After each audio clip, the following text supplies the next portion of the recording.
മജ്ജ്‌മ നികായ 73 മഹാവച്ച soothe. ഈ സൂത്രത്തിൽ ഭഗവാനും അതേപോലെ തന്നെ വച്ചഗോത്തൻ എന്ന പരിവ്രാജകനും തമ്മിലുള്ള സംഭാഷണമാണ് നമ്മൾ കേൾക്കുന്നത്. നമ്മൾ പല സൂത്രങ്ങളിലായിട്ട് കുശലം അകുശലം എന്നുള്ള കാര്യത്തെപ്പറ്റി നമ്മൾ കേട്ടിട്ടുണ്ടായിരുന്നു. ഈ സൂത്രത്തിൽ എന്താണ് കുശലം എന്താണ് അകുശലം എന്ന് വളരെ വ്യക്തമായിട്ട് പറയുന്നുണ്ട്. അതായത് കുശലം എന്ന് പറഞ്ഞു കഴിഞ്ഞാൽ പുണ്യകരമായിട്ടുള്ള കാര്യങ്ങളെയാണ് കുശലം എന്ന് പറയുന്നത്. ദാനത്തിൻ്റെ കാര്യം, ശീലത്തിൻ്റെ കാര്യം, സമാധിയുടെ അഭ്യാസം, ഇതെല്ലാം കുശലമാണ്, പുണ്യകരമാണ്. ഇതിൽ രാഗമില്ല, ദ്വേഷമില്ല, മോഹമില്ല. അതുകൊണ്ടാണ് ഇതിന് കുശലം എന്ന് പറയുന്നത്, അല്ലെങ്കിൽ പുണ്യം എന്ന് പറയുന്നത്, അല്ലെങ്കിൽ നല്ല കാര്യം എന്ന് പറയുന്നത്. നമ്മൾ ചെയ്യേണ്ടുന്നുള്ള കാര്യം എന്ന് പറയുന്നത് എല്ലാം തന്നെ കുശലകർമ്മമാണ്. അകുശലം എന്ന് പറഞ്ഞു കഴിഞ്ഞാൽ നമ്മൾ ചെയ്യരുതാത്ത കാര്യം, പാപകരമായിട്ടുള്ള കാര്യം, അതുമൂലം ദുഃഖം നമ്മൾക്ക് ലഭിക്കുന്ന കാര്യം, ഇതിനെല്ലാമാണ് അകുശലം എന്ന് പറയുന്നത്.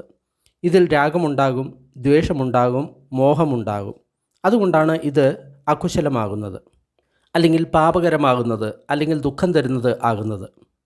വ്യഭിചാരം ഒരു അകുശല കാര്യമാണ്. പ്രാണികളെ കൊല്ലുന്നത് അകുശലകരമായിട്ടുള്ള കാര്യമാണ്. മോഷ്ടിക്കുന്നത് അകുശലകരമായിട്ടുള്ള കാര്യങ്ങളാണ്. ഇതെല്ലാം പാപകരമായിട്ടുള്ള കാര്യങ്ങളാണ്. അതുപോലെ തന്നെ മറ്റൊരു കാര്യം കൂടിയുണ്ട്. നമ്മൾ പഞ്ചേന്ദ്രിയങ്ങളിൽ കൂടി ഇന്ദ്രിയ സുഖങ്ങൾ അനുഭവിക്കുന്നത് അതും അകുശലമാണ്. ഇതാണ് ഭഗവാന്റെ ധർമ്മത്തെയും അതേപോലെ തന്നെ മറ്റുള്ള സമ്പ്രദായങ്ങളുടെ ധർമ്മത്തെയും തമ്മിൽ ഏറ്റവും കൂടുതൽ വ്യത്യാസപ്പെടുത്തുന്ന കാര്യം ഇതാണ്. എന്തുകൊണ്ടാണ് ഈ ഇന്ദ്രിയ സുഖങ്ങൾ അകുശലമാകുന്നത്? എന്തെന്നാൽ അത് അനുഭവിക്കുന്ന സമയത്ത് ഞാൻ എൻ്റെ എന്ന ഭാവം അവിടെ വർദ്ധിക്കുന്നു. അതായത് നമ്മുടെ ബന്ധനം വീണ്ടും കൂടുന്നു, അജ്ഞാനം കൂടുന്നു. അതുകൊണ്ടാണ് ഇതിനെ അകുശലം എന്ന് പറയുന്നത്. ഇനി എന്താണ് ഈ രാഗം, എന്താണ് ഈ ദ്വേഷം, എന്താണ് ഈ മോഹം? ഇപ്പോൾ നമ്മൾ ധ്യാനിക്കുകയാണെന്ന് വിചാരിക്കുക. നമ്മൾ നമ്മുടെ ശ്വാസത്തിൽ ശ്രദ്ധിക്കുന്നു, അല്ലെങ്കിൽ മൈത്രിയിൽ ശ്രദ്ധിച്ച് നമ്മൾ ധ്യാനം ചെയ്യുകയാണ്. കുറച്ച് സമയം കഴിഞ്ഞപ്പോൾ നമ്മുടെ മനസ്സ് എങ്ങോ അലഞ്ഞുപോയി. അപ്പോൾ നമ്മളതിനെ നോക്കി എന്താണ് കാര്യം, എന്താണ് മനസ്സിൽ വന്നത്? അപ്പോൾ നമ്മൾക്ക് മനസ്സിലാവും എന്തോ ഇഷ്ടമുള്ള ചിന്തകൾ നമ്മുടെ മനസ്സിൽ വന്നു. എനിക്കത് വേണം എന്ന് പറയുന്ന ചിന്തകൾ നമ്മുടെ മനസ്സിൽ വന്നു. ഇതിനെയാണ് രാഗം എന്ന് പറയുക, അതായത് ഇഷ്ടമുള്ള ചിന്തകൾ. അതേപോലെ തന്നെ നമ്മൾ ധ്യാനിക്കുന്ന സമയത്ത് നമ്മുടെ മനസ്സ് പതറിപ്പോകുന്നു. അപ്പോൾ നമ്മൾ നോക്കുന്നു. അപ്പോൾ നമ്മൾക്ക് ഇഷ്ടമില്ലാത്ത ചിന്തകൾ അവിടെ ഉണ്ടാകുന്നു. ദ്വേഷം ഉണ്ടാക്കുന്ന ചിന്തകൾ, അതിനെയാണ് ദ്വേഷം എന്ന് പറയുന്നത്. ഇഷ്ടമുള്ള ചിന്തകളെ രാഗം എന്ന് പറയുന്നു, ഇഷ്ടമില്ലാത്ത ചിന്തകളെ ദ്വേഷം എന്ന് പറയുന്നു. ഇനി ഈ രണ്ട് ചിന്തകളും എൻ്റെയാണ് എന്ന് നമ്മൾക്ക് തോന്നലുണ്ടാകുന്നു. അതിനെയാണ് മോഹം എന്ന് പറയുന്നത്. അതായത് രാഗദ്വേഷ ചിന്തകൾ വരുന്ന സമയത്ത് ഈ ചിന്തകൾ എൻ്റെയാണ്, എന്നിലാണ് ഇങ്ങനെ ഉണ്ടാകുന്നത് എന്നുള്ള ആ ചിന്ത, അതിനെയാണ് മോഹം എന്ന് പറയുന്നത്. ആ രാഗചിന്തകളോ ദ്വേഷചിന്തകളോ നമ്മൾ പറഞ്ഞിട്ടല്ല വന്നത്. അതിന് അനുയോജ്യമായിട്ടുള്ള സമയമായപ്പോൾ അത് വന്നു. പക്ഷേ നമ്മൾ വിചാരിക്കുന്നു അത് എൻ്റെയാണ്, എന്നിലാണ് ആ ചിന്ത. ഇങ്ങനെയുള്ള തോന്നലിനെയാണ് മോഹം എന്ന് പറയുന്നത്. ഇതാണ് സർവ്വബന്ധനങ്ങൾക്കും സർവ്വദുഃഖങ്ങൾക്കും എല്ലാം കാരണം. ഇതിനെ ഉപേക്ഷിക്കാൻ എന്താണ് ചെയ്യേണ്ടത്? ബന്ദേ വിമലാരംസി പറഞ്ഞിട്ടുള്ള 6R എന്ന ടെക്നിക്ക് നമ്മൾ ഉപയോഗിക്കുക. Recognise, release, relax, resmile, return, repeat. ഇങ്ങനെയുള്ള കാര്യങ്ങൾ ഉപയോഗിച്ച് ആ വന്ന രാഗത്തെ ദ്വേഷത്തെ നമ്മൾ ഇല്ലാതാക്കുക. അതാണ് ശരിയായിട്ടുള്ള മാർഗം. എന്തായാലും നമ്മൾക്ക് സൂത്രത്തിലേക്ക് പോവാം. ഞാൻ ഇങ്ങനെ കേട്ടു, ഒരിക്കൽ ഭഗവാൻ രാജഗഹത്തിൽ വിഹരിക്കുകയായിരുന്നു. അവിടെ മുളകളുടെ വനത്തിൽ അണ്ണന്മാർക്ക് ഭക്ഷണം കൊടുക്കുന്ന സ്ഥലത്ത് വിഹരിക്കുകയായിരുന്നു. ആ സമയത്ത് പരിവ്രാജകനായിട്ടുള്ള വച്ചഗോത്തൻ ഭഗവാന്റെ അടുത്ത് പോയി അദ്ദേഹത്തിനെ അഭിവാദ്യം ചെയ്തു. വന്ദനവും കുശലപ്രശ്നങ്ങൾക്കും ശേഷം വച്ചഗോത്തൻ ഒരു വശത്ത് ഇരുന്നു. എന്നിട്ട് ഭഗവാനോട് ഇങ്ങനെ പറയുന്നു. പരിവ്രാജകൻ എന്ന് പറയുന്ന വാക്കിൻ്റെ അർത്ഥം സന്യാസി, അലഞ്ഞു തിരിയുന്ന സന്യാസി. അതാണ് പരിവ്രാജകൻ എന്ന വാക്കിൻ്റെ അർത്ഥം. ഗൗതമ ഗുരുവേ, വളരെ കാലമായിട്ട് ഞാൻ താങ്കളുമായിട്ട് സംസാരിച്ചിട്ടില്ല. അതിനാൽ എനിക്ക് കുശലം എന്താണ് അകുശലം എന്താണ് എന്നുള്ള കാര്യത്തെപ്പറ്റി വളരെ ചുരുക്കി വിവരിച്ചു തന്നു കഴിഞ്ഞാൽ വളരെ നന്നായിരുന്നു ബന്ദേ. അച്ഛാ, കുശലം എന്താണ് അകുശലം എന്താണ് എന്നതിനെപ്പറ്റി എനിക്ക് താങ്കളോട് ചുരുക്കി പറഞ്ഞു തരാനും സാധിക്കും, അതേപോലെ തന്നെ വിവരിച്ച് പറഞ്ഞു തരാനും സാധിക്കും. എന്തായാലും ഞാനതിനെ വളരെ ചുരുക്കി വിവരിച്ചു തരാം. അതിനാൽ കേൾക്കുക, ശ്രദ്ധയോടെ മനസ്സിനെ അതിൽ അർപ്പിക്കുക. ഞാൻ പറയാം. ശരി ബന്ദേ എന്ന് പറഞ്ഞ് വച്ചഗോത്തൻ ഭഗവാനോട് പ്രത്യുത്തരം കൊടുത്തു. ഭഗവാൻ ഇങ്ങനെ പറഞ്ഞു: ലോഭോ ഖോ വച്ച അകുശലം അലോഭോ കുശലം. വച്ച ലോഭമാണ് അകുശലം, അലോഭം എന്ന് പറയുന്നത് കുശലമാണ്. ഈ ലോഭം എന്ന് പറയുന്ന വാക്ക് അത് തന്നെയാണ് രാഗം എന്ന വാക്ക്. ലോഭം എന്നാൽ ഇഷ്ടം എന്നാണ് അർത്ഥം. അതുതന്നെയാണ് രാഗത്തിനും അതുതന്നെയാണ് പറയുന്നത്.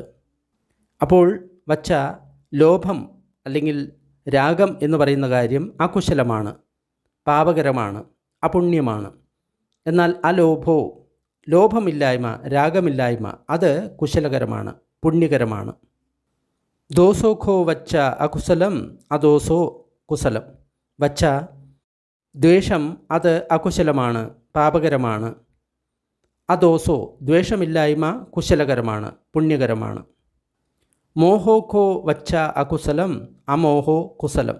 വച്ച മോഹം അകുശലമാണ്, എന്നാൽ അമോഹോ, മോഹമില്ലായ്മ കുശലകരമാണ്. ഇതികോ വച്ച ഇമേ തയോ ധമ്മ അകുശല തയോ ധമ്മ കുശല. വച്ച, അതിനാൽ ഈ 3 ധർമ്മങ്ങൾ അകുശലമാണ്, 3 ധർമ്മങ്ങൾ കുശലമാണ്. ഇവിടെ നമ്മൾ ഒരു കാര്യം പ്രത്യേകം ശ്രദ്ധിക്കണം. എങ്ങനെയാണ് ഇത് കുശലമാകുന്നത്, എങ്ങനെയാണ് അകുശലമാകുന്നത് എന്നുള്ള കാര്യം നമ്മൾ ശ്രദ്ധിക്കണം. അതായത് നമ്മുടെ ഓരോ ചിന്തയും പ്രവൃത്തിയും അതിൻ്റെ മൂലം, അല്ലെങ്കിൽ അത് എവിടെ നിന്നാണ് ഉത്ഭവിച്ചത് എന്ന് നമ്മൾ നോക്കണം. അത് രാഗം മൂലമാണോ ഉണ്ടായത്, ദ്വേഷം മൂലമാണോ ഉണ്ടായത്, മോഹം മൂലമാണോ ഉണ്ടായത് എങ്കിൽ അതെല്ലാം അകുശലമാണ്. ഉദാഹരണമായിട്ട് ഞാനൊരു പ്രാണിയെ കൊന്നു തിന്നു. അവിടെ സംഭവിച്ചത് എന്താണ്? മനസ്സിൽ ആദ്യം രാഗമുണ്ടായി, ആ മാംസത്തിൻ്റെ ഭക്ഷണത്തോട് ആസക്തി ഉണ്ടായി. അതുമൂലമാണ് നമ്മൾ പ്രവൃത്തി ചെയ്തത്, കൊല്ലുക എന്ന പ്രവൃത്തി ചെയ്തത്. അതിനുശേഷം നമ്മൾ അതിനെ ഭക്ഷിച്ചു. ആ സമയത്ത് അതിൻ്റെ സ്വാദിലും നമ്മൾ ആസക്തരായി, രാഗമുണ്ടായി. അപ്പോൾ അത് ഒരു പാപകർമ്മമായിട്ട് തീർന്നു. കാരണം അതിൻ്റെ മൂലം, അല്ലെങ്കിൽ ഈ കൊല്ലൽ, അതേപോലെ തന്നെ അതിൻ്റെ ഭക്ഷണം എന്നതിൻ്റെ മൂലം എന്ന് പറയുന്നത് രാഗമായിരുന്നു, ആസക്തിയായിരുന്നു, ലോഭമായിരുന്നു. അതുകൊണ്ട് ആ കാര്യങ്ങൾ മുഴുവൻ അകുശലമായി, അല്ലെങ്കിൽ പാപകരമായിട്ടുള്ള പ്രവൃത്തിയായി. ഇത്ര സൂക്ഷ്മമായിട്ടാണ് ഭഗവാൻ കാര്യങ്ങളെ വിലയിരുത്തിയിരുന്നത്. അത് പാപമാകാനുള്ള കാരണം എന്താണ്? കാരണം ഇതിനെ ഞാൻ, എൻ്റെ എന്ന രീതിയിൽ നമ്മൾ അതിനെ ചിന്തിച്ചു. അപ്പോൾ ഈ ദേഹബോധം വീണ്ടും പുഷ്ടിപ്പെടുകയാണ് ചെയ്യുന്നത്. ഞാൻ ശരീരമാണ് എന്നുള്ള ബോധം വീണ്ടും പുഷ്ടിപ്പെടുകയാണ് ചെയ്യുന്നത്. അതുകൊണ്ടാണ് അത് അപുണ്യകരമായത്, അകുശലമായത്. ഇനി കുറച്ചുകൂടി ഈ കാര്യങ്ങളെ വിശദമാക്കിയിട്ട് ഭഗവാൻ പറയുകയാണ്.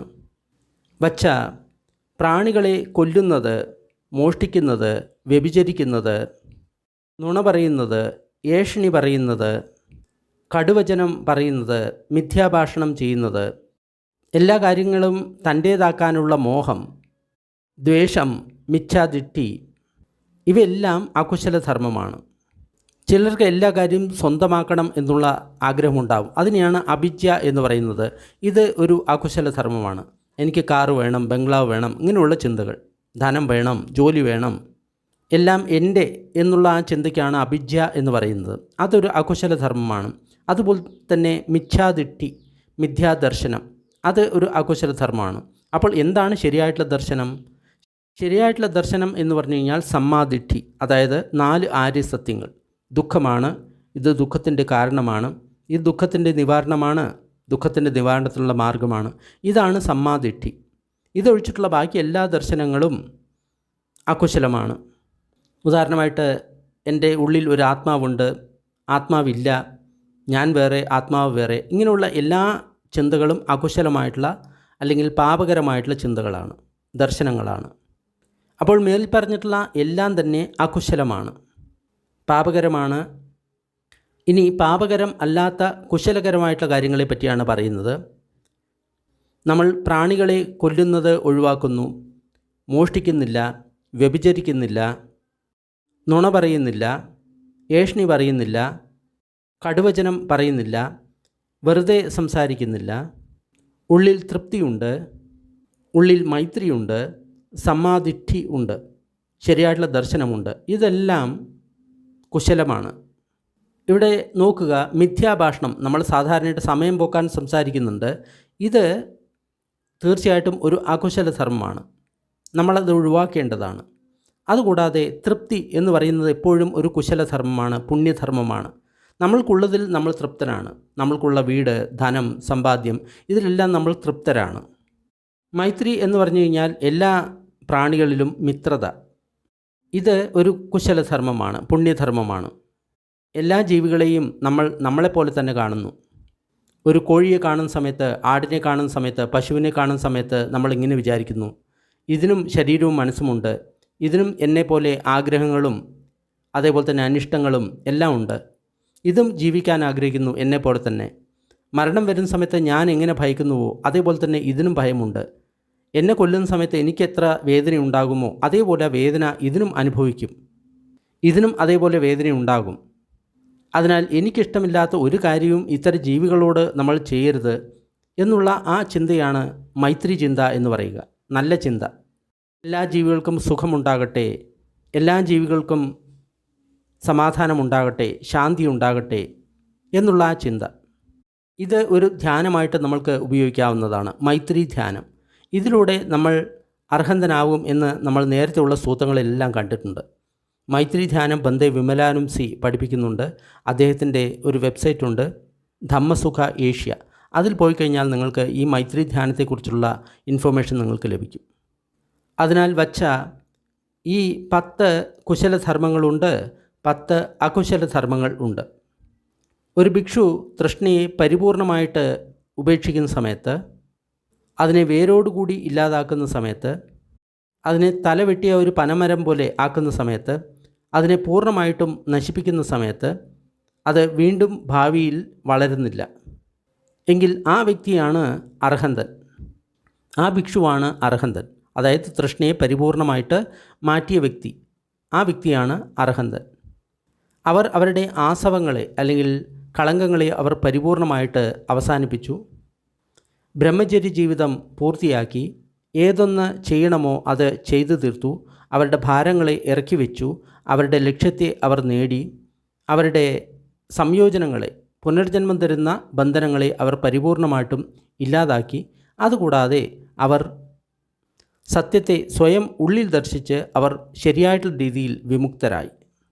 അപ്പോൾ വച്ചൻ ഇങ്ങനെ പറഞ്ഞു, ഗൗതമശാസ്താവിനെ ഒഴിവാക്കിക്കൊണ്ട് ഗൗതമശാസ്താവിന് ഏതെങ്കിലും ഒരു ഭിക്ഷുവുണ്ടോ? ആ ഭിക്ഷുവിന് പന്യാവിമുക്തി അതേപോലെ തന്നെ ചേതോ വിമുക്തി ഉണ്ടായി, ഈ ജീവിതത്തിൽ തന്നെ ഉണ്ടായി. അതിനെ കണ്ടുകൊണ്ട് സ്വന്തം ദർശനത്താൽ അതിനെ അനുഭവിച്ചുകൊണ്ട് ആസവങ്ങളെ ക്ഷയിപ്പിച്ചുകൊണ്ട് വിഹരിക്കുന്ന ഏതെങ്കിലും ഭിക്ഷുവുണ്ടോ? ഇവിടെ വച്ചൻ ചോദിക്കുന്നതിൻ്റെ അർത്ഥം ഇങ്ങനെയാണ്, ഭഗവാൻ എന്തായാലും അർഹന്തനാണ്, അദ്ദേഹത്തിന് ചേതോ വിമുക്തിയും പന്യാവിമുക്തിയും ഉണ്ടായിട്ടുണ്ട്. ചേതോ വിമുക്തി എന്ന് പറയുമ്പോൾ സമാധി മൂലം നമ്മൾക്ക് ഉണ്ടാകുന്ന വിമുക്തി, മോക്ഷം, അതിനെയാണ് ചേതോ വിമുക്തി എന്ന് പറയുക. പന്യാവിമുക്തി എന്ന് പറയുന്ന സമയത്ത് പ്രജ്ഞ മൂലം നമ്മൾക്ക് ഉണ്ടാകുന്ന വിമുക്തി. അപ്പോൾ ഭഗവാൻ 2 തരത്തിലും വിമുക്തനാണ്, അർഹന്തനാണ്. അപ്പോൾ ഭഗവാന്റെ ഏതെങ്കിലും ഒരു ഭിക്ഷു ഈ രീതിയിൽ ചേതോ വിമുക്തി അതേപോലെ തന്നെ പന്യാവിമുക്തി നേടിയിട്ട് അർഹന്തനായിട്ടുണ്ടോ എന്നാണ് ചോദ്യം. അർഹന്തൻ എന്ന് പറയുന്ന സമയത്ത് മുക്തിയുടെ 4ാമത്തെ അവസ്ഥ. പിന്നീട് ആ വ്യക്തിക്ക് ഒട്ടും തന്നെ പുനർജന്മമില്ല. അപ്പോൾ ഭഗവാൻ പറഞ്ഞു, വച്ച 100 ഭിക്ഷുക്കളല്ല, 200 അല്ല, 300 അല്ല, 400 അല്ല, 500 ഭിക്ഷുക്കളല്ല, എന്നാൽ അതിൽ കൂടുതൽ ഭിക്ഷുക്കൾ ഈ രീതിയിൽ ആസവങ്ങളെ പരിപൂർണമായിട്ട് ക്ഷയിപ്പിച്ചുകൊണ്ട് പന്യാവിമുക്തി ചേതോ വിമുക്തി രണ്ടും നേടിയിട്ടുണ്ട്. ആസവങ്ങളെ ക്ഷയിപ്പിച്ചുകൊണ്ട് ഈ 2 വിമുക്തിയും അനുഭവിച്ചുകൊണ്ട് ജീവിക്കുന്ന എത്രയോ ഭിക്ഷുക്കൾ ഉണ്ട് എന്നാണ് പറഞ്ഞത്. അപ്പോൾ വച്ചൻ പറഞ്ഞു, ഗൗതമശാസ്താവിനെയും ഭിക്ഷുക്കളെയും ഒഴിവാക്കിക്കൊണ്ട് ഗൗതമശാസ്താവിൻ്റെ ശിഷ്യരായിട്ടുള്ള ഏതെങ്കിലും ഭിക്ഷുണിമാരുണ്ടോ? അവർക്ക് ചേതോ വിമുക്തി പന്യാവിമുക്തി കിട്ടിയിട്ടുണ്ടോ? ഈ ജീവിതത്തിൽ തന്നെ ആസവങ്ങളെ ക്ഷയിപ്പിച്ചുകൊണ്ട് അവർ സ്വന്തം ദർശനത്താൽ ഈ ചേതോ വിമുക്തി പന്യാവിമുക്തി നേടിയിട്ടുണ്ടോ? അതായത് അർഹന്തന്മാരായിട്ടുള്ള ഏതെങ്കിലും ഭിക്ഷുണികൾ ഉണ്ടോ എന്നാണ് ചോദ്യം. വച്ച എനിക്ക് 100 അല്ല, 200 അല്ല, 300 അല്ല, 400 അല്ല, 500 അല്ല, അതിൽ എത്രയോ കൂടുതൽ എനിക്കെൻ്റെ ശിഷ്യരായിട്ടുള്ള ഭിക്ഷുണികളുണ്ട്. അവർ ഈ രീതിയിൽ ഈ ജീവിതത്തിൽ തന്നെ ചേതോവിമുക്തി, പഞ്ഞാവിമുക്തി നേടിയിട്ട് ആസവങ്ങളെ പരിപൂർണമായിട്ടും ക്ഷീണിപ്പിച്ചുകൊണ്ട് മുക്തി നേടി വിഹരിക്കുന്നുണ്ട്. അതായത് എത്രയോ ഭിക്ഷുണികൾ അർഹന്തരായിട്ടുണ്ട് എന്നാണ് ഭഗവാൻ പറയുന്നത്. വച്ചൻ പറഞ്ഞു, ഗൗതമശാസ്താവിനെയും ഭിക്ഷുക്കളെയും ഭിക്ഷുണികളെയും ഒഴിവാക്കിക്കൊണ്ട് ഗൗതമശാസ്താവിന് ഏതെങ്കിലും ഉപാസകന്മാരുണ്ടോ? വെള്ളവസ്ത്രം ധരിച്ച അതേപോലെ തന്നെ ബ്രഹ്മചാരിയായിട്ടുള്ള ഉപാസകർ. അവർ താഴെയുള്ള 5 ബന്ധനങ്ങളെ പരിപൂർണമായിട്ട് ഇല്ലാതാക്കിക്കൊണ്ട് ബ്രഹ്മലോകത്തിൽ പോയിട്ട് ജനിച്ച് അവിടെ നിന്ന് വിമുക്തരാകുന്ന ഏതെങ്കിലും ഉപാസകന്മാരുണ്ടോ? അവർക്ക് പിന്നീട് അവിടെ നിന്ന് മറ്റൊരു പുനർജന്മം ഉണ്ടാകുന്നില്ല. അങ്ങനെ ഏതെങ്കിലും ഉപാസകന്മാരുണ്ടോ? ഇവിടെ വച്ചൻ ചോദിക്കുന്നത് ഭഗവാന്റെ ഉപാസകന്മാരെ കുറിച്ചിട്ടാണ്. അതായത് ഗൃഹസ്ഥ ജീവിതത്തിൽ ജീവിക്കുന്ന വ്യക്തികളെയാണ് ഇവിടെ ഉപാസകർ എന്ന് വിളിക്കുന്നത്. 5 താഴെയുള്ള സംയോജനം എന്ന് പറയുമ്പോൾ സക്കായദിട്ടി, വിചികിച്ച, ശീലബദ്ധ പരാമംസം, കാമചന്തം, വ്യാപാദം, ഈ 5 കാര്യങ്ങളാണ്. ഇതിനെ പരിപൂർണമായിട്ടും ഒഴിവാക്കുന്ന സമയത്താണ് ഒരു വ്യക്തി അനാഗാമിയാവുന്നത്. അനാഗാമി എന്ന് പറയുന്നത് മുക്തിയുടെ 3ാമത്തെ അവസ്ഥയാണ്. ഈ അവസ്ഥ കിട്ടിക്കഴിഞ്ഞ് കഴിഞ്ഞാൽ ഈ ജീവിതം അവസാനിക്കുന്ന സമയത്ത് നേരെ ബ്രഹ്മലോകത്ത് പോയിട്ട് പ്രത്യക്ഷപ്പെടുകയാണ് ചെയ്യുക. എന്നിട്ട് അവിടെ ജോലി ചെയ്ത് അർഹന്തനാവും. അവിടെ നിന്ന് മറ്റൊരു ജീവിതത്തിൽ ഒരിക്കലും ആ വ്യക്തി പോകില്ല. അതായത് മറ്റൊരിടത്തും പുനർജന്മിക്കില്ല. ഇവിടെ ഒരു കാര്യം പ്രത്യേകം ശ്രദ്ധിക്കണം. അനാഗാമിയായിട്ടുള്ള ഒരു വ്യക്തിയുടെ മനസ്സിൽ കാമവാസന ഒട്ടും തന്നെ ഉണ്ടാകില്ല. അതിനാൽ അവർ നേരത്തെ തന്നെ ബ്രഹ്മചാരിയാണെങ്കിൽ ബ്രഹ്മചാരിയായിട്ട് തന്നെ തുടരും. അഥവാ വിവാഹിതനാണെങ്കിൽ ഒരിക്കലും ആ വ്യക്തിക്ക് മനസ്സിൽ ഒട്ടും തന്നെ കാമവാസന ഉണ്ടാകില്ല. അതിനാൽ ഭാര്യയുമായിട്ടുള്ള ആ വ്യക്തിയുടെ ജീവിതം സഹോദരനും സഹോദരിക്കും തുല്യമായിട്ട് ഉള്ള ജീവിതമായിരിക്കും. ഇവിടെ മറ്റൊരു കാര്യം കൂടി നമ്മൾ നോക്കണം. ഗൃഹസ്ഥനായിട്ടുള്ള ഒരു വ്യക്തിക്ക് ഒരിക്കലും അർഹന്തനാകാൻ സാധിക്കില്ല എന്ന് നമ്മൾ നേരത്തെയുള്ള സൂത്രങ്ങളിലും കണ്ടിട്ടുണ്ട്. ഭിക്ഷുക്കൾക്ക് മാത്രമേ അർഹന്തനാകാൻ സാധിക്കുകയുള്ളൂ.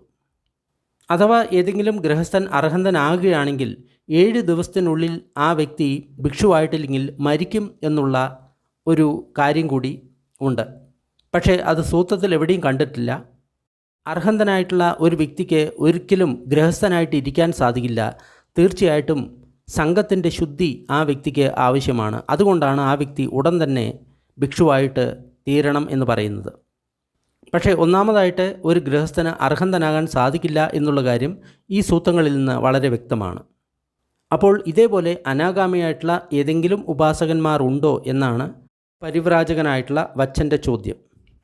ഭഗവാൻ പറഞ്ഞു, വച്ച, ഇവിടെ 100 അല്ല, 200 അല്ല, 300, 400, 500 അല്ല, ബ്രഹ്മചാരികളായിട്ടുള്ള വെള്ളവസ്ത്രം ഉടുത്തിട്ടുള്ള ഉപാസകന്മാരുണ്ട്. അവരെല്ലാവരും തന്നെ അവരുടെ 5 താഴെയുള്ള സംയോജനങ്ങളെ പരിപൂർണമായിട്ടും ഇല്ലാതാക്കിക്കൊണ്ട് ബ്രഹ്മലോകത്ത് പോയിട്ട് ജനിക്കുന്നവരാണ്. അവിടെ നിന്ന് മുക്തരാകുന്നവരാണ്. അതായത് എത്രയോ അനാഗാമികളായിട്ടുള്ള ഉപാസകന്മാർ തൻ്റെ ശിഷ്യന്മാരായിട്ടുണ്ട് എന്ന് ഭഗവാൻ പറയുന്നു. അപ്പോൾ വച്ച ഗോത്രൻ ഇങ്ങനെ പറയുന്നു, ഗൗതമശാസ്താവിനെയും ഭിക്ഷുക്കളെയും ഭിക്ഷുണികളെയും ബ്രഹ്മചാരികളായിട്ടുള്ള ഉപാസകന്മാരെയും വിട്ടുകൊണ്ട് ഗൗതമശാസ്താവിന് അത്തരം ഏതെങ്കിലും ഒരു ഉപാസകനുണ്ടോ? വെള്ളവസ്ത്രം ധരിച്ചിട്ടുള്ള അതേപോലെ തന്നെ ഇന്ദ്രിയ സുഖങ്ങൾ അനുഭവിക്കുന്ന ഒരു ഉപാസകൻ. ആ ഉപാസകൻ താങ്കളുടെ നിർദ്ദേശങ്ങളെ പിന്തുടരുന്നുണ്ട്, താങ്കളുടെ ഉപദേശങ്ങളെ സ്വീകരിക്കാറുണ്ട്. അവർക്ക് സംശയങ്ങൾ തീർത്തും ഇല്ലാതായി, അവരുടെ മനസ്സിൻ്റെ ചാഞ്ചല്യം നഷ്ടമായി, അവർ സ്വയം തൃപ്തരാണ്. മറ്റുള്ള ധർമ്മത്തിലെ ആചാര്യന്മാരുടെ നിർദ്ദേശങ്ങൾ അവർക്ക് ആവശ്യമില്ല. അങ്ങനെയുള്ള ഏതെങ്കിലും ഒരു ഉപാസകൻ താങ്കളുടെ ശിഷ്യനായിട്ട് ഉണ്ടോ? ഇവിടെ പറയുന്നത് 2 തരത്തിലുള്ള വ്യക്തികളെ പറ്റിയിട്ടാണ്. അതായത് ശ്രോതാപന്നൻ, സഗ്ദാഗാമി, ഈ 2 തരത്തിലുള്ള വ്യക്തികളെ പറ്റിയിട്ടാണ് ഇവിടെ പറയുന്നത്. കാരണം ഒരു ശ്രോതാപന്നനും സഗ്ദാഗാമിക്കും അവരുടെ 2 പേരുടെയും കാമഛന്തം അത് പരിപൂർണമായിട്ടും മാറിയിട്ടില്ല. അതുകൊണ്ടാണ് ഇന്ദ്രിയ സുഖങ്ങൾ അനുഭവിക്കുന്ന വെള്ളവസ്ത്രം ധരിച്ച ഉപാസകന്മാർ എന്ന് ഇവിടെ പറയുന്നത്. അനാഗാമിയായി കഴിഞ്ഞാൽ മാത്രമേ ആ കാമഛന്തം അല്ലെങ്കിൽ കാമാസക്തി എന്നത് പരിപൂർണമായിട്ടും മാറുകയുള്ളൂ. പക്ഷേ ഒരു ശ്രോതാപന്നനാണെങ്കിൽ, സഗ്ദാഗാമിയാണെങ്കിൽ തീർച്ചയായിട്ടും അവർക്ക് ഈ കാമാസക്തി പരിപൂർണമായിട്ട് മാറിയിട്ടില്ല. സഗ്ദാഗാമിക്ക് കാമാസക്തി അല്പം ദുർബലമാണ്. അതിനാൽ സകദാഗാമി അതേപോലെ തന്നെ ശ്രോതാപന്നന് തീർച്ചയായിട്ടും ഒരു കുടുംബജീവിതം നയിക്കാൻ സാധിക്കും, ഇന്ദ്രിയ സുഖങ്ങൾ അനുഭവിക്കാൻ സാധിക്കും. അപ്പോൾ ഇതേപോലെയുള്ള ഏതെങ്കിലും ഉപാസകന്മാരുണ്ടോ എന്നാണ് ചോദ്യം. വച്ച, എനിക്ക് അത്തരം ഉപാസകന്മാർ 100 200 300 400 500 അതിൽ എത്രയോ കൂടുതൽ അത്തരം ഉപാസകന്മാരുണ്ട്. അവർ എൻ്റെ നിർദ്ദേശങ്ങളെ പിന്തുടരുന്നു, എൻ്റെ ഉപദേശങ്ങളെ അനുസരിക്കുന്നു, അവർക്ക് സംശയങ്ങൾ ഒന്നും തന്നെയില്ല. മറ്റുള്ള ധർമ്മത്തിലെ ഗുരുക്കന്മാരെ അവർ ആശ്രയിക്കുന്നില്ല. അങ്ങനെ ഇന്ദ്രിയ സുഖങ്ങൾ അനുഭവിക്കുന്ന വെള്ളവസ്ത്രം ധരിച്ചിട്ടുള്ള ധാരാളം ഉപാസകന്മാർ എനിക്കുണ്ട്. അതായത് ശ്രോതാപന്നനും സകദാഗാമിയുമായിട്ടുള്ള ഒരുപാട് ഉപാസകന്മാർ എനിക്കുണ്ട് എന്നതാണ് ഇതിൻ്റെ അർത്ഥം. അപ്പോൾ വച്ചഗോത്തൻ ഇങ്ങനെ പറഞ്ഞു: ഗൗതമ ശാസ്താവിനെ, ഭിക്ഷുക്കളെ, ഭിക്ഷുണികളെ, ബ്രഹ്മചാരികളായിട്ടുള്ള ഉപാസകന്മാരെ, അതേപോലെ തന്നെ ഇന്ദ്രിയ സുഖങ്ങൾ അനുഭവിക്കുന്ന ഉപാസകന്മാരെ ഒഴിച്ചുകൊണ്ട് താങ്കളുടെ ശിഷ്യൻ ആയിട്ടുള്ള ഏതെങ്കിലും ഉപാസികമാരുണ്ടോ? വെള്ളവസ്ത്രം ധരിച്ച, പരിപൂർണ ബ്രഹ്മചര്യം അനുഷ്ഠിക്കുന്ന, 5 താഴെയുള്ള സംയോജനങ്ങളെ പരിപൂർണമായിട്ടും നഷ്ടമാക്കിയിട്ടുള്ള, അതിനുശേഷം ബ്രഹ്മലോകത്തിൽ സ്വയം പോയിട്ട് പ്രത്യക്ഷപ്പെട്ട് അവിടെ നിന്ന് അർഹന്തരായിട്ട് തീരുന്ന, മറ്റൊരിടത്തും പുനർജനിക്കാത്ത ഏതെങ്കിലും ഉപാസികമാരുണ്ടോ? ഇവിടെ ചോദിക്കുന്ന ചോദ്യം അനാഗാമികളായിട്ടുള്ള ഏതെങ്കിലും ഉപാസികമാർ ഉണ്ടോ എന്നാണ് ചോദിക്കുന്നത്. വച്ച, എനിക്ക് അത്തരം 100 200 300 400 500 അതിലും എത്രയോ കൂടുതൽ അത്തരം ഉപാസികമാരുണ്ട്. വെള്ളവസ്ത്രം ധരിച്ചിട്ടുള്ള, ബ്രഹ്മചാരിണികളായിട്ടുള്ള, താഴെയുള്ള 5 ബന്ധനങ്ങളെയും ഇല്ലാതാക്കി ബ്രഹ്മലോകത്തിൽ ജനിക്കുന്ന അത്തരം എത്രയോ ഉപാസികമാർ എനിക്കുണ്ട്.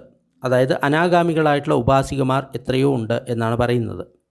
അപ്പോൾ വച്ചഗോത്തൻ വീണ്ടും ചോദിച്ചു: ഗൗതമശാസ്താവിനെ, ഭിക്ഷുക്കളെ, ഭിക്ഷുണികളെ, ബ്രഹ്മചാരികളായിട്ടുള്ള ഉപാസകന്മാരെ, ഇന്ദ്രിയ സുഖങ്ങൾ അനുഭവിക്കുന്ന ഉപാസകന്മാരെ, ബ്രഹ്മചാരികളായിട്ടുള്ള ഉപാസികമാരെ, ഇവരെ ഒഴിവാക്കിക്കൊണ്ട് ഗൗതമ ശാസ്താവിന് ഏതെങ്കിലും അത്തരം ഉപാസികമാരുണ്ടോ?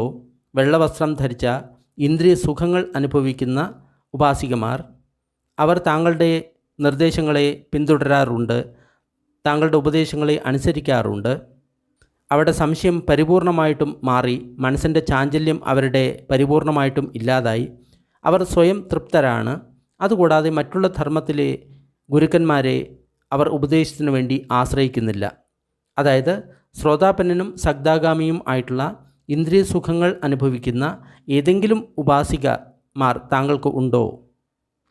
വച്ച, അത്തരം ഉപാസികമാർ എനിക്ക് 100 200 300 400 500 അതിനേക്കാളും എത്രയോ കൂടുതൽ അത്തരം ഉപാസികമാരുണ്ട്. അവർ എൻ്റെ ധർമ്മത്തെ പിന്തുടരുന്നവരാണ്, ഞാൻ പറയുന്നത് അനുസരിക്കുന്നവരാണ്. അവരുടെ സംശയം പരിപൂർണമായിട്ടും ഇല്ലാതായവരാണ്. അവരുടെ മനസ്സിൻ്റെ ചാഞ്ചല്യം തീർത്തും തീർന്നവരാണ്. മറ്റുള്ള ധർമ്മത്തിലെ ഗുരുക്കന്മാരെ അവർ ഒരിക്കലും ഉപദേശത്തിന് അതിനായിട്ട് അവരുടെ അടുത്ത് പോകാറില്ല. അപ്പോൾ വച്ചഗോത്തൻ ഇങ്ങനെ പറഞ്ഞു: ഗൗതമ ശാസ്താവ് മാത്രമാണ് ഈ ധർമ്മത്തിൽ വിജയിച്ചിരിക്കുന്നത്, ഈ ധർമ്മം അനുഭവിച്ചിരിക്കുന്നത്. ഭിക്ഷുക്കൾ ഇത് അനുഭവിച്ചിട്ടില്ല എങ്കിൽ ഈ ബ്രഹ്മചര്യ ജീവിതം അപരിപൂർണമാണ്. ആ കാരണത്താൽ ഈ ബ്രഹ്മചര്യ ജീവിതം അപരിപൂർണമാണ്. എന്നാൽ ഗൗതമ ശാസ്താവ് മാത്രമല്ല, ഭിക്ഷുക്കളും ഇതേ ധർമ്മം അവർ ഭാവന ചെയ്തിട്ടുണ്ട്, അനുഭവിച്ചിട്ടുണ്ട്.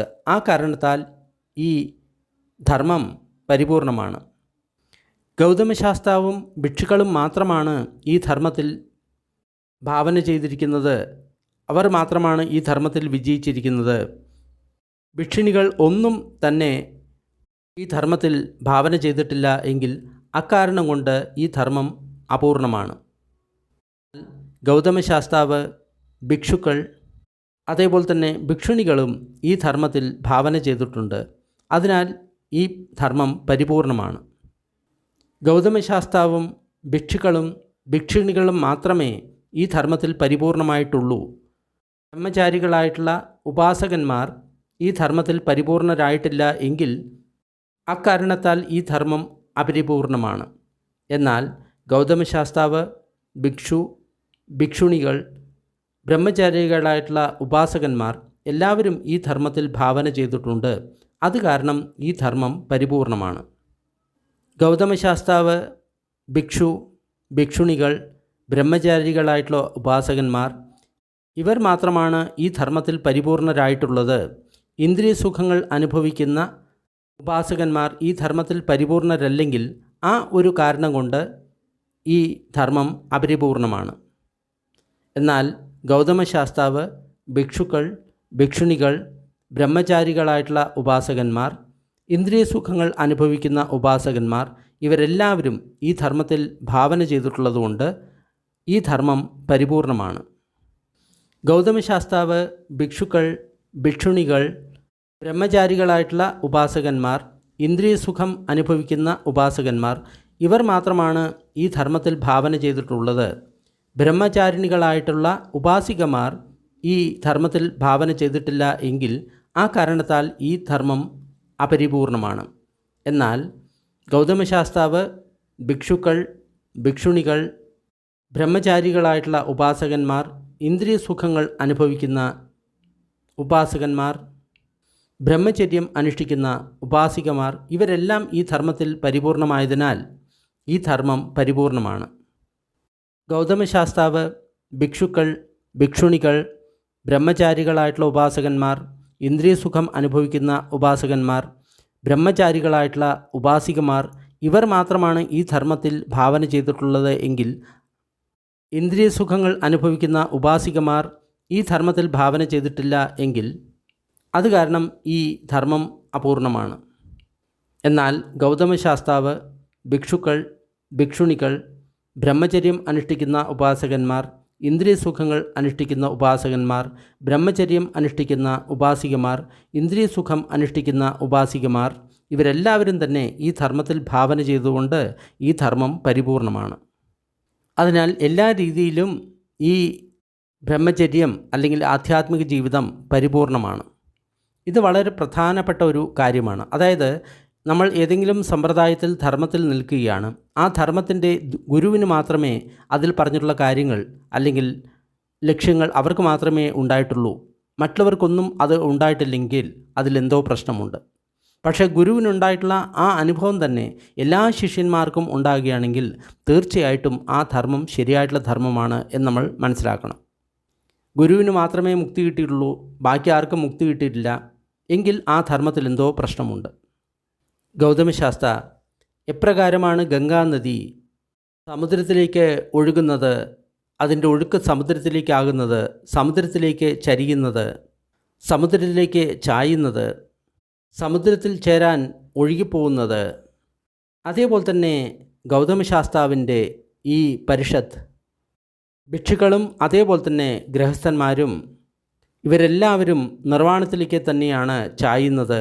അങ്ങോട്ടാണ് അവരുടെ പോക്ക്, അതിലേക്കാണ് അവരുടെ ചായ്വ്. അവർ അങ്ങോട്ടാണ് ഒഴുകിക്കൊണ്ടിരിക്കുന്നത്, നിർവ്വാണത്തിലേക്കാണ് അവരുടെ ഒഴുക്ക്. അഭിക്കന്തം പോ ഗൗതമ, അഭിക്കന്തം. വളരെ നന്നായി ഗൗതമശാസ്താവേ, വളരെ നന്നായി. കമഴ്ത്തി വച്ചിരിക്കുന്നതിനെ നിവർത്തി വച്ചിരിക്കുന്നത് പോലെ, മറഞ്ഞു കിടക്കുന്നതിനെ പ്രകടമാക്കുന്നത് പോലെ, വഴിതെറ്റിയവന് വഴി കാണിച്ചു കൊടുക്കുന്നത് പോലെ, ഇരുട്ടിൽ ദീപം തെളിയിക്കുന്നത് പോലെ, അതുമൂലം കാഴ്ചയുള്ളൊരു വ്യക്തിക്ക് കാര്യങ്ങളെല്ലാം ഭംഗിയായിട്ട് കാണാം. അതുപോലെ അനേക പര്യായങ്ങളാൽ ഭഗവാൻ ധർമ്മത്തെ പ്രകാശിപ്പിച്ചു. ഞാൻ ഗൗതമശാസ്താവിൽ ശരണം തേടുന്നു, ധർമ്മത്തിൽ ശരണം തേടുന്നു, സംഘത്തിൽ ശരണം തേടുന്നു.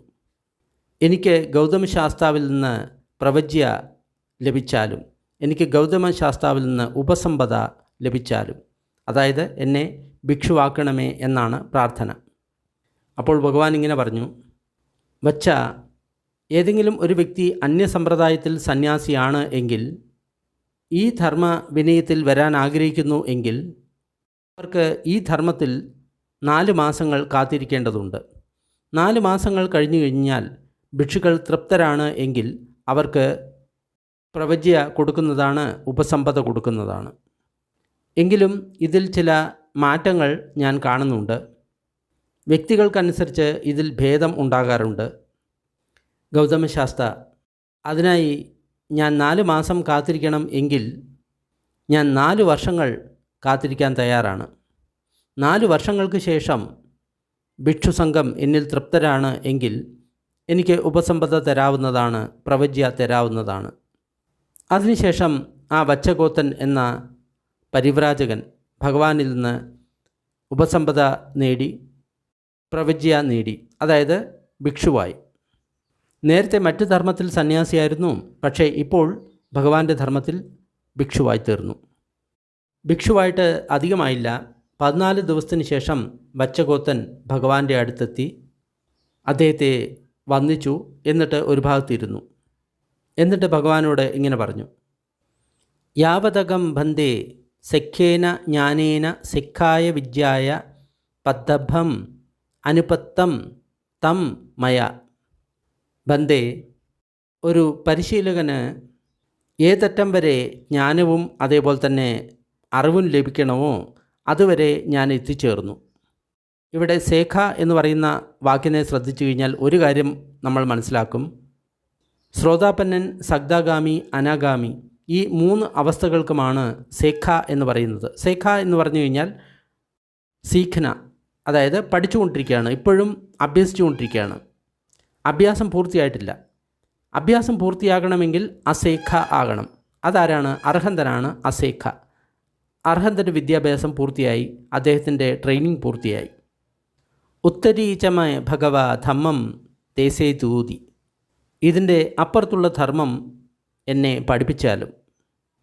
തേനാഹിത്വം വച്ച ദ്വേധമ്മ ഉത്തരീഭാവേഹി സമതഞ്ച വിപശനഞ്ച. അങ്ങനെയാണെങ്കിൽ വച്ച, ഇനി താങ്കൾ സമതിയും വിപശനയും രണ്ടും കൂടി വർദ്ധിപ്പിക്കുക. ഇവിടെ സമത എന്ന് പറയുന്നത് ധ്യാനം, വിപശന എന്ന് പറയുന്നത് അതിൻ്റെ പ്രജ്ഞ, അനിച്ഛ ദുഃഖ അനത്ത, ഈ രീതിയിലുള്ള മുന്നോട്ട് പോക്ക്. ഇവിടെ ഒരു കാര്യം നമ്മൾ പ്രത്യേകം ശ്രദ്ധിക്കണം. എവിടെ വിപശന എന്ന് പറഞ്ഞിട്ടുണ്ടോ അവിടെ തീർച്ചയായിട്ടും സമതിയും വരും. അതുകൊണ്ടാണ് സമതഞ്ച വിപശനഞ്ച എന്ന് പറഞ്ഞിരിക്കുന്നത്.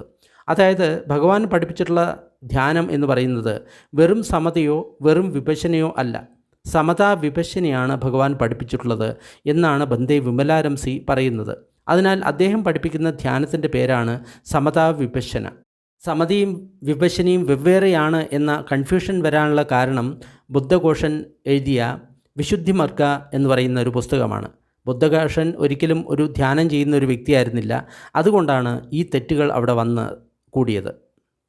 ഇമേ ഖോത്തെ വച്ച ദ്വേധമ്മ ഉത്തരിഭാവിത സമതോച വിപശനാച അനേക ധാതു പടിവേധായ സമ്പത്തി സന്ധി.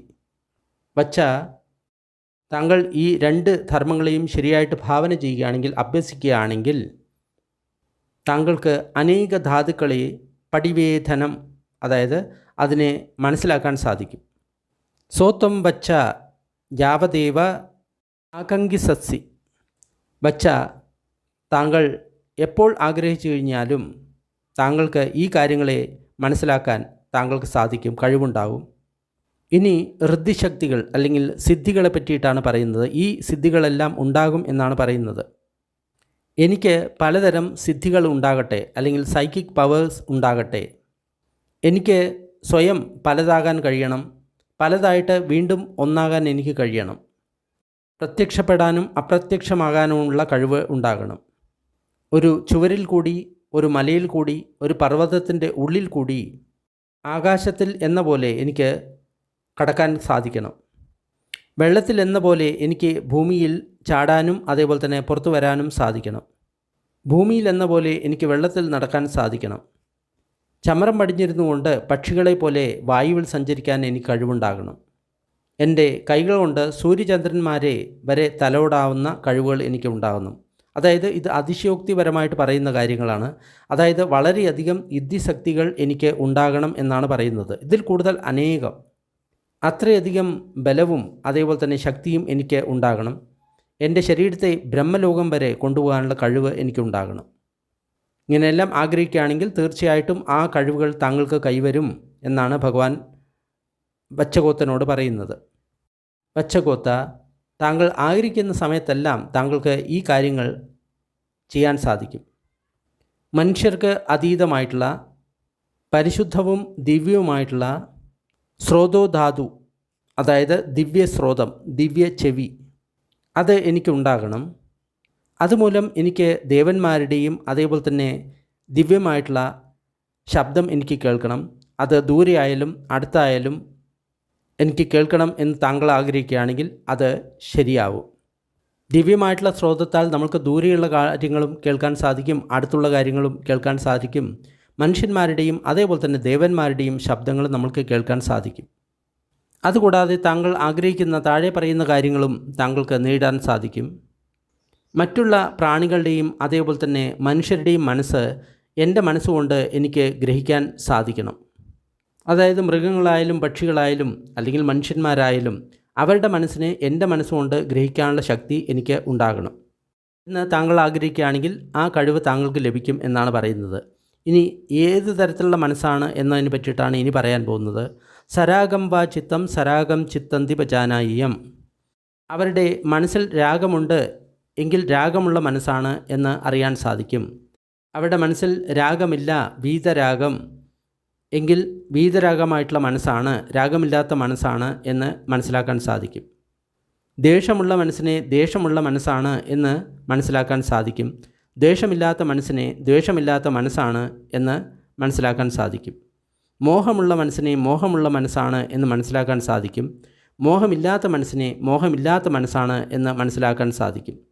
സംക്ഷിപ്തമായിട്ടുള്ള മനസ്സാണ് എങ്കിൽ സംക്ഷിപ്തമായിട്ടുള്ള മനസ്സാണ് എന്ന് അറിയാൻ സാധിക്കും. വിക്ഷിപ്തമായിട്ടുള്ള മനസ്സാണ് എങ്കിൽ വിക്ഷിപ്തമായിട്ടുള്ള മനസ്സാണ് എന്ന് അറിയാൻ സാധിക്കും. മഹഗതം ആയിട്ടുള്ള ചിത്തമാണ് എങ്കിൽ മഹഗതം ആയിട്ടുള്ള ചിത്തം എന്ന് അറിയും. അമഹഗതം എന്ന ചിത്തമാണെങ്കിൽ അമഹഗതം എന്ന ചിത്തമാണ് എന്ന് അറിയും. എന്താണ് ഈ മഹഗതം? അതായത് മൈത്രി ഉള്ള ചിത്തത്തെയാണ് ഇവിടെ മഹഗതം എന്ന് പറയുന്നത്. മൈത്രി ഇല്ലാത്ത ചിത്തം അതിനെയാണ് അമഹഗതം എന്ന് പറയുന്നത്. സ ഉത്തരം ചിത്തം സ ഉത്തരം ചിത്തം എന്ന് അറിയും. അനുത്തരം ചിത്തം അനുത്തരം ചിത്തം എന്ന് അറിയും. സ ഉത്തരം എന്ന് പറഞ്ഞു കഴിഞ്ഞാൽ എന്താണ് അർത്ഥം? അതായത് ധ്യാനത്തിൽ അല്ലാത്ത മനസ്സ്, അതായത് നീവരണങ്ങളുള്ള മനസ്സിലെയാണ് സ ഉത്തരം എന്ന് പറയുന്നത്. അനുത്തരം എന്ന് പറഞ്ഞു കഴിഞ്ഞാൽ നീവരണങ്ങളില്ലാതെ ധ്യാനത്തിലുള്ള മനസ്സിനെയാണ് അനുത്തരം എന്ന് പറയുന്നത്. സമാഹിതം വാ ചിത്തം സമാഹിതം ചിത്തന്തി ഭജാനായം. മനസ്സിൽ സമാധി ഉണ്ട് എങ്കിൽ സമാധിയുള്ള ചിത്തമാണ് എന്നറിയും. സമാധി ഇല്ലെങ്കിൽ സമാധി ഇല്ലാത്ത മനസ്സാണ് എന്ന് അറിയും. വിമുക്തമായിട്ടുള്ള ചിത്തത്തെ വിമുക്തമായിട്ടുള്ള ചിത്തം എന്ന് അറിയും. അവിമുക്തമായിട്ടുള്ള ചിത്തത്തെ അവിമുക്തമായിട്ടുള്ള ചിത്തം എന്ന് അറിയും. അതായത് ആശ്രവമുള്ള ചിത്തമാണ് എങ്കിൽ ഇത് ആശ്രവമുള്ള ചിത്തമാണ് എന്നറിയും. ആശ്രവം ഇല്ലാത്ത ചിത്തമാണ് എങ്കിൽ ആശ്രവം ഇല്ലാത്ത ചിത്തമാണ് എന്ന് അറിയും. വച്ചാ ഇനി താഴെ പറയുന്ന കാര്യങ്ങളെയും താങ്കൾ എപ്പോൾ ആഗ്രഹിക്കുന്നോ അത് മനസ്സിലാക്കാൻ താങ്കൾക്ക് സാധിക്കും. എനിക്ക് പലതരത്തിലുള്ള പൂർവ്വജന്മങ്ങളെ ഓർക്കാൻ സാധിക്കണം. 1, 2, 3, 4, 5, 10, 20, 40, 50, 100, 1000, 1,00,000. അനേക കൽപ്പത്തിലെ ഗാലക്സികളുടെ എക്സ്പാൻഷൻ, അനേക കൽപ്പത്തിലെ ഗാലക്സികളുടെ കോൺട്രാക്ഷൻ, അനേക കൽപ്പത്തിലെ ഗാലക്സികളുടെ എക്സ്പാൻഷൻ കോൺട്രാക്ഷൻ, ഇതിൽ എല്ലാമുള്ള ജന്മങ്ങൾ എനിക്ക് ഓർമ്മ വരണം. അവിടെ എൻ്റെ പേര് ഇന്നതായിരുന്നു, കുലം ഇന്നതായിരുന്നു, ഇന്നതായിരുന്നു എൻ്റെ വേഷം, ഇന്നതായിരുന്നു എൻ്റെ ഭക്ഷണം, ഇങ്ങനെയായിരുന്നു ഞാൻ സുഖദുഃഖങ്ങൾ അനുഭവിച്ചത്, അതിനുശേഷം ഇങ്ങനെയാണ് എൻ്റെ ജീവിതം അവസാനിച്ചത്. അങ്ങനെ അവസാനിച്ച ശേഷം ഞാൻ ആ സ്ഥലത്തു നിന്ന് മറ്റൊരിടത്ത് ജനിച്ചു, അവിടെ എൻ്റെ പേര് ഇങ്ങനെയായിരുന്നു, എൻ്റെ കുലം ഇങ്ങനെയായിരുന്നു, എൻ്റെ വേഷം ഇങ്ങനെയായിരുന്നു, എൻ്റെ ഭക്ഷണം ഇന്ന രീതിയിലായിരുന്നു, ഈ രീതിയിലായിരുന്നു ഞാൻ സുഖദുഃഖങ്ങൾ അനുഭവിച്ചത്, ആ രീതിയിലായിരുന്നു എൻ്റെ മരണം സംഭവിച്ചത്. അതിനുശേഷം ആ സ്ഥലത്തു നിന്ന് ഞാൻ മറ്റൊരു സ്ഥലത്ത് ജനിച്ചു. ഇങ്ങനെ താങ്കളുടെ എല്ലാ രീതിയിലുള്ള പൂർവ്വജന്മങ്ങളെ താങ്കൾ ഓർക്കാൻ ആഗ്രഹിക്കുന്നു എങ്കിൽ അത് പരിപൂർണമായിട്ടും സാധിക്കും. വച്ച താങ്കൾ ആഗ്രഹിക്കുന്ന സമയത്ത് താങ്കൾക്ക് താഴെ പറയുന്ന കാര്യങ്ങളെ മനസ്സിലാക്കാൻ സാധിക്കും. മനുഷ്യർക്ക് അതീതമായിട്ടുള്ള പരിശുദ്ധമായിട്ടുള്ള ദിവ്യ ദൃഷ്ടി കൊണ്ട് എനിക്ക് പ്രാണികളുടെ മരണവും അതേപോലെ തന്നെ ജനനവും കാണാൻ സാധിക്കണം. ഉയർന്ന കുലത്തിൽ താഴ്ന്ന കുലത്തിൽ, സുന്ദരരായിട്ട് അസുന്ദരരായിട്ട്, നല്ല സ്ഥലത്ത് ചീത്ത സ്ഥലത്ത്, എങ്ങനെയാണ് പ്രാണികൾ അവരുടെ സ്വന്തം കർമ്മങ്ങൾക്ക് അനുസരിച്ച് ജനിക്കുന്നത് എന്ന് മനസ്സിലാക്കാൻ സാധിക്കും. ഈ പ്രാണികൾ ശരീരം കൊണ്ട്, വാണി കൊണ്ട്, മനസ്സുകൊണ്ട് ഇത്തരം തെറ്റായിട്ടുള്ള പ്രവൃത്തികൾ ചെയ്തു. ആര്യന്മാരെ പറ്റി അവർ ഈ രീതിയിൽ കുറ്റം പറഞ്ഞു. അവർക്ക് മിഥ്യാദൃഷ്ടി ഉണ്ടായിരുന്നു. ആ മിഥ്യാദൃഷ്ടി മൂലം അവർ പ്രവൃത്തികൾ ചെയ്തു. അപ്പോൾ അവരുടെ ശരീരം ഇല്ലാതായി കഴിഞ്ഞ സമയത്ത്, മരിച്ച സമയത്ത് അവർ കഷ്ടമുള്ള സ്ഥലത്താണ് ജനിച്ചത്, ദുർഗതിയിലാണ് ജനിച്ചത്, അധോഗതിയിലാണ് ജനിച്ചത്, നരകത്തിലാണ് അവർ ജനിച്ചത്, പശുപക്ഷികളുടെ ലോകത്താണ് അവർ ജനിച്ചത്. എന്നാൽ ഈ പ്രാണികൾ അവരുടെ ശരീരം കൊണ്ട്, വാണി കൊണ്ട്, മനസ്സുകൊണ്ട് നല്ല കാര്യങ്ങളാണ് ചെയ്തിട്ടുള്ളത്. അവർ ഒരിക്കലും ആര്യന്മാരെ കുറ്റം പറഞ്ഞിട്ടില്ല. അവർക്ക് സമ്മാദിഠ്ഠിയാണ് ഉണ്ടായിരുന്നത്. ആ സമ്മാദിഠ്ഠി മൂലമാണ് അവർ പ്രവർത്തിച്ചത്. അതുമൂലം അവരുടെ ശരീരം ഇല്ലാതായ സമയത്ത്, മരണശേഷം അവർ നല്ല സ്ഥലത്താണ് ജനിച്ചത്, സ്വർഗത്താണ് ജനിച്ചത്. അതിനാൽ മനുഷ്യർക്ക് അതീതമായിട്ടുള്ള ആ ദിവ്യദൃഷ്ടി കൊണ്ട് പ്രാണികളുടെ ജനനവും മരണവും കാണാൻ സാധിക്കും. താഴ്ന്ന കൊല്ലത്തിൽ, ഉയർന്ന കൊല്ലത്തിൽ, സുന്ദരരായിട്ട് അസുന്ദരരായിട്ട്, നല്ല സ്ഥലത്ത് ചീത്ത സ്ഥലത്ത് പ്രാണികൾ അവരുടെ കർമ്മങ്ങൾക്കനുസരിച്ച് എങ്ങനെ ജനിക്കുന്നു എന്ന് മനസ്സിലാക്കാൻ സാധിക്കും. ബച്ച, ഏത് സമയത്ത് താങ്കൾ ആഗ്രഹിച്ചു കഴിഞ്ഞാലും താഴെ പറയുന്ന കാര്യങ്ങൾ താങ്കൾക്ക് മനസ്സിലാക്കാൻ സാധിക്കും. ആശ്രവങ്ങൾ ക്ഷയിപ്പിച്ചുകൊണ്ട് അനാശ്രവൻ ആയിട്ട് എനിക്ക് ഛേദോ വിമുക്തി, പഞ്ഞാവിമുക്തി ഉണ്ടാകണം. ആ ധർമ്മത്തെ സ്വയം തൻ്റെ അനുഭവത്തിൽ അനുഭവിച്ച് എനിക്ക് ജീവിക്കാൻ സാധിക്കണം. ഇവിടെ ഛേദോ വിമുക്തി എന്ന് പറയുന്ന സമയത്ത് സമാധിയിലൂടെ ലഭിക്കുന്ന വിമുക്തി, പഞ്ഞാവിമുക്തി എന്ന് പറയുന്നത് പ്രജ്ഞയിലൂടെ ലഭിക്കുന്ന വിമുക്തി. അതായത് അർഹന്തനാകാൻ സാധിക്കണം. അതിനുശേഷം ആയുഷ്മാൻ ബച്ചഗോത്തൻ ഭഗവാൻ പറഞ്ഞിട്ടുള്ള കാര്യങ്ങളുടെ സമ്മതിച്ചു. അതിനുശേഷം സ്വന്തം ആസനത്തിൽ നിന്ന് എഴുന്നേറ്റു, ഭഗവാനെ വന്ദിച്ചു. എന്നിട്ട് വളരെ ആദരപൂർവ്വം ഭഗവാനെ വലതുവശത്ത് ആക്കിക്കൊണ്ട് 3 പ്രദക്ഷിണം ചെയ്തു. എന്നിട്ട് അവിടെ നിന്ന് പോയി. അതിനുശേഷം ബച്ചഗോത്തൻ ഒറ്റയ്ക്ക് ജീവിച്ചുകൊണ്ട്, എല്ലാവരിൽ നിന്നും അകന്ന് ജീവിച്ചുകൊണ്ട്, ഉള്ളിൽ ശ്രദ്ധ ചെലുത്തി വളരെ ജാഗ്രതയോടുകൂടി, ഉത്സാഹത്തോടുകൂടി, ദൃഢനിശ്ചയത്തോടുകൂടി ഈ ജീവിതത്തിൽ ലഭിക്കുന്ന ആ ധർമ്മത്തെ സാക്ഷാത്കരിച്ചുകൊണ്ട് വിഹരിച്ചു. ഏത് ദർശനത്തിന് വേണ്ടിയിട്ടാണോ കുലപുത്രന്മാർ ഗൃഹസ്ഥ ജീവിതം ഉപേക്ഷിച്ച് സന്യാസിയാവുന്നത്, ആ അവസ്ഥ നേടി, സ്വന്തം ദർശനത്താൽ നേടി. എന്നിട്ട് വിഹരിക്കാൻ തുടങ്ങി. അതായത് അർഹന്തനായി എന്നാണ് പറയുന്നത്. അപ്പോൾ അദ്ദേഹത്തിന് മനസ്സിലായി, ക്ഷീണാജാതി, ജാതി ക്ഷയിച്ചു, ബ്രഹ്മചര്യം പൂർത്തിയായി, ഏതൊന്ന് ചെയ്യേണ്ടതുണ്ടോ അത് ചെയ്തു, ഇനി മറ്റൊരു സ്ഥലത്തും എനിക്ക് പുനർജന്മം ഉണ്ടാകില്ല. അങ്ങനെ ആയുഷ്മാൻ ബച്ചഗോത്തൻ അർഹന്തന്മാരിൽ ഒരാളായി. ആ സമയത്ത് ഒരുപാട് ഭിക്ഷുക്കൾ ഭഗവാനെ ദർശിക്കാൻ പോവുകയായിരുന്നു. അപ്പോൾ അവരെ ദൂരത്തിൽ നിന്ന് തന്നെ ആയുഷ്മാൻ ബച്ചഗോത്തൻ കണ്ടു. എന്നിട്ട് അവരുടെ അടുത്ത് പോയി എന്നിട്ട് ഇങ്ങനെ പറഞ്ഞു, ആയുഷ്മാന്മാരെ, താങ്കൾ എങ്ങോട്ടാണ് പോകുന്നത്? മിത്രമേ, ഞങ്ങൾ ഭഗവാനെ ദർശിക്കാനാണ് പോകുന്നത്. അങ്ങനെയാണെങ്കിൽ സുഹൃത്തുക്കളെ, എൻ്റെ പേരിൽ താങ്കൾ ബുദ്ധൻ്റെ കാലിൽ വന്ദിക്കുക, തല കൊണ്ട് വന്ദിക്കുക. ബന്ദേ, ബച്ചഗോത്തൻ തൻ്റെ തല കൊണ്ട് താങ്കളുടെ പാദങ്ങളിൽ നമസ്കരിക്കുന്നു. ഞാൻ ഭഗവാനെ പരിചരിച്ചു, ഞാൻ സുഗതനെ പരിചരിച്ചു എന്ന് പറയുക. ശരി മിത്രമേ എന്ന് പറഞ്ഞ് ആ ഭിക്ഷുക്കൾ ആയുഷ്മാൻ ബച്ചഗോത്തന് പ്രത്യുത്തരം കൊടുത്തു. അപ്പോൾ ആ ഭിക്ഷുക്കൾ ഭഗവാന്റെ അടുത്ത് എത്തി അദ്ദേഹത്തെ വന്ദിച്ചു. എന്നിട്ട് ഒരു ഭാഗത്ത് ഇരുന്നു. എന്നിട്ട് അവർ ഇങ്ങനെ പറഞ്ഞു, ബന്ദേ, ആയുഷ്മാൻ ബച്ചഗോത്തൻ തൻ്റെ തലയാൽ താങ്കളുടെ പാദത്തിൽ നമസ്കാരം അർപ്പിക്കുന്നു. എന്നിട്ട് ഇങ്ങനെ പറയുന്നു, ഞാൻ ഭഗവാനെ പരിചരിച്ചു, സുഗതനെ ഞാൻ പരിചരിച്ചു. അപ്പോൾ ഭഗവാൻ ഇങ്ങനെ പറഞ്ഞു, ഭിക്ഷുക്കളെ, ഇതിനു മുൻപ് തന്നെ ഞാൻ എൻ്റെ മനസ്സുകൊണ്ട് ബച്ചഗോത്തൻ്റെ മനസ്സിനെ ഗ്രഹിച്ചു കഴിഞ്ഞു. ഭിക്ഷുക്കളെ, ബച്ചഗോത്തന് 3 വിദ്യ ഉണ്ട്. തേ വിദ്യ. മഹിദ്ദിക്കോ, ഒരുപാട് ഋദ്ധിശക്തി ഉള്ള വ്യക്തിയാണ്. മഹാനുഭാവോതി, വളരെ ശക്തിശാലിയാണ്, ബലശാലിയാണ്. ഈ തേ വിദ്യ എന്ന് പറഞ്ഞു കഴിഞ്ഞാൽ നമ്മൾ നേരത്തെ തന്നെ പറഞ്ഞിട്ടുണ്ടായിരുന്നു, പൂർവ്വജന്മങ്ങളെ അറിയുക, പ്രാണികളുടെ ജന്മമരണങ്ങളെ അറിയുക, അതുകൂടാതെ പഞ്ഞാവിമുക്തി, ഛേദവിമുക്തി ഇത് സ്വയം നേടുക. ഇതിനെയാണ് തേ വിദ്യ എന്ന് പറയുന്നത്. അപ്പോൾ ബച്ചഗോത്തൻ അർഹന്തനായി. ഈ 3 വിദ്യകളും അദ്ദേഹത്തിന് ഉണ്ടായി. ഭിക്ഷുക്കളെ, ദേവതാഭിമേ ഏതമത്തം ആരോചേസും, ദേവതമാരും എന്നോട് ഇതേപ്പറ്റി പറഞ്ഞിരുന്നു.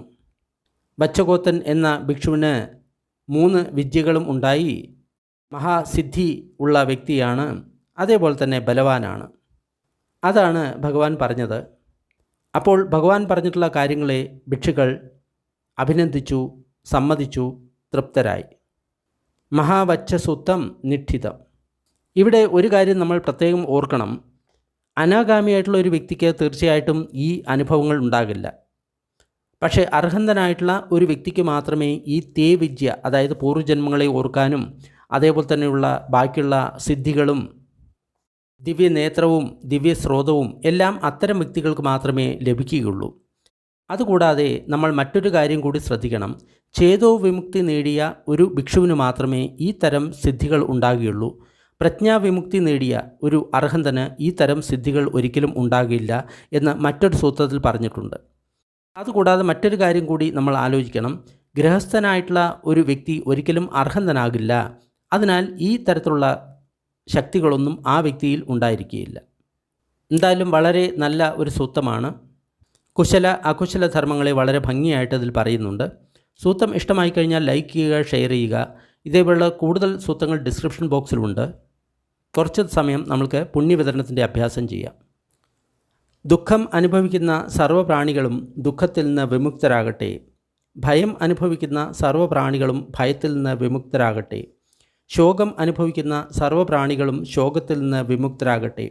എല്ലാ പ്രാണികൾക്കും മുക്തി ലഭിക്കട്ടെ. നമ്മൾ നേടിയ ഈ പുണ്യത്തിൽ സർവ്വജീവികളും പങ്കാളികളാകട്ടെ. അതുമൂലം സർവ്വപ്രാണികൾക്കും സുഖവും സന്തോഷവും ഉണ്ടാകട്ടെ. ഭൂമിയിലും ആകാശത്തിലും ഉള്ള സർവ്വപ്രാണികളും അധോലോകത്തെയും മനുഷ്യലോകത്തെയും ദേവലോകത്തെയും രൂപ അരൂപ ബ്രഹ്മലോകത്തിലെയും സർവ്വപ്രാണികളും നമ്മളുടെ ഈ പുണ്യത്തിൽ പങ്കാളികളാകട്ടെ. അതിശക്തരായിട്ടുള്ള ദേവന്മാരും ബ്രഹ്മന്മാരും ബുദ്ധശാസനത്തെ സംരക്ഷിക്കട്ടെ. സാധു സാധു സാധു.